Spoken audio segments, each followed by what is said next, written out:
My name's Corrina. I'm an illustrator and artist. I started out as a textile artist in about 1996. I was working with machine embroidery. I ended up just doing black and white pictures and creating the same image over and over again and selling these just as little embroideries. And eventually I got really bored of doing that over and over again, and I thought, well, what's the point of doing this? You know, just repeating myself. It's boring, it's not taking me anywhere, and also it's not very good way to make a living. So I was looking around for some way of trying to find a product that I could sell, produce a lot more cheaply and sell at a lower cost and at a greater volume, which is why I decided to try greetings cards. And I used the same images that I've been doing in my textile work and translated those into cards. So just on a whim really, I bought a small graphics tablet and just immediately really got on with it and thought, well, this is definitely a good medium to use. So that was in about, I think I bought the graphics tablet in about 2010. I actually remortgaged the house to get my first batch of cards printed, which sounds more drastic than it actually was. And then from that point I've just been slowly building up different stockists, sort of local stockists for my cards, and then started attending trade fairs in London. So by doing that I've got more stockists around the country. I've now got an agent in London as well, so that means, you know, I'm reaching more places that I wouldn't have done otherwise. So yeah, so it's an ongoing thing, and just reaching out to more places gradually.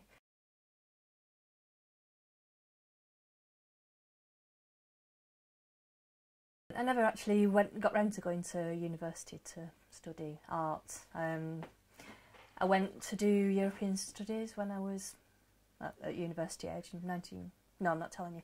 Not telling you what year that was.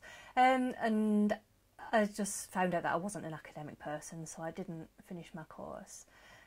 And I always meant to go to art college at some point, but I just never quite got round to it. So basically I'm a self-taught artist. My parents were both artists, so I was brought up in that kind of environment, and it's just been something I've always done. And it's been through many different permutations over the years, and I'm always developing and, you know, getting better, hopefully.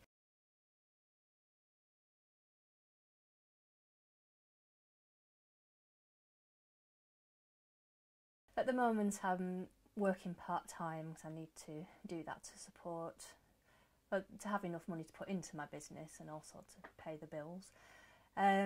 So it's quite difficult juggling that. So what I would normally do is I work in the mornings till 1:30, and then I'd come home and work on my own business for the rest of the day, and usually well into the evening as well.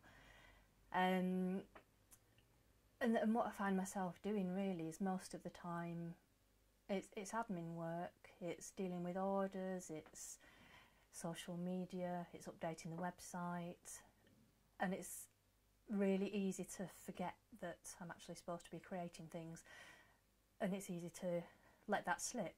I'm not working on a Wednesday anymore, so I just work 4 days a week. So I've decided that Wednesday is going to be my day for new ideas, creativity. I'm not allowed to do any ongoing work unless it's absolutely vital. So I think that's really, you know, it's a really necessary thing to do. Otherwise, I'm just never going to do any new stuff.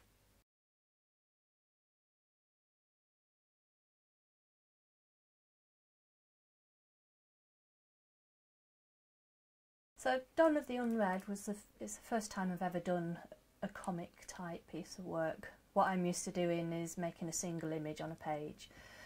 So this, for me, putting several different images together and making it work on a page was a real challenge. It was quite frightening, actually. At the beginning I really didn't know how to tackle it at all. I was trying to do it on my computer screen, but there just wasn't enough room to fit everything in. I couldn't picture everything, you know, in one space. So what I did was got some big pieces of paper, got my Sharpies out, and then just drew rough pictures to give me an idea of how I might place all the different parts of the script. So that was a really useful way of getting into it, and it kind of broke the ice a little bit, so I've got rid of that blank white paper feeling. And then once I'd done that, I started to work on my drawing program, which is called Unread. So I was working on the graphics tablet, and working in layers, so building up each piece in separate sections. And then the beauty of working with this is you can actually move things around on the screen.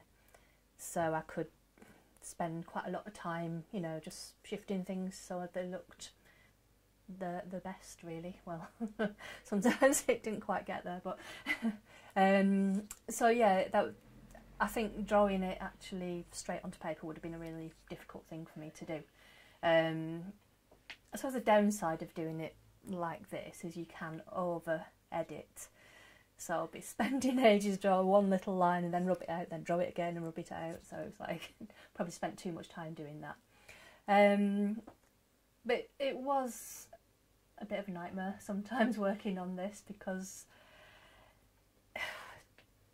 it was so challenging, really, and it's something I hadn't done before, and I just felt very conscious of the fact that I was working with Alison Moore, who's a really renowned writer, and some really sort of high calibre illustrators on this project. So obviously I wanted it to be as good as possible.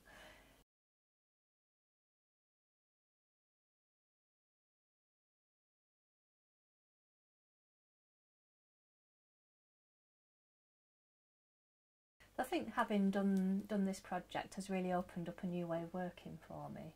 I've always been interested in maybe doing a book one day, so this has kind of opened the door and made me realise that it is possible to work in this way, and I don't need to be as frightened of it as I was before. So yeah, it's been a really good thing to do.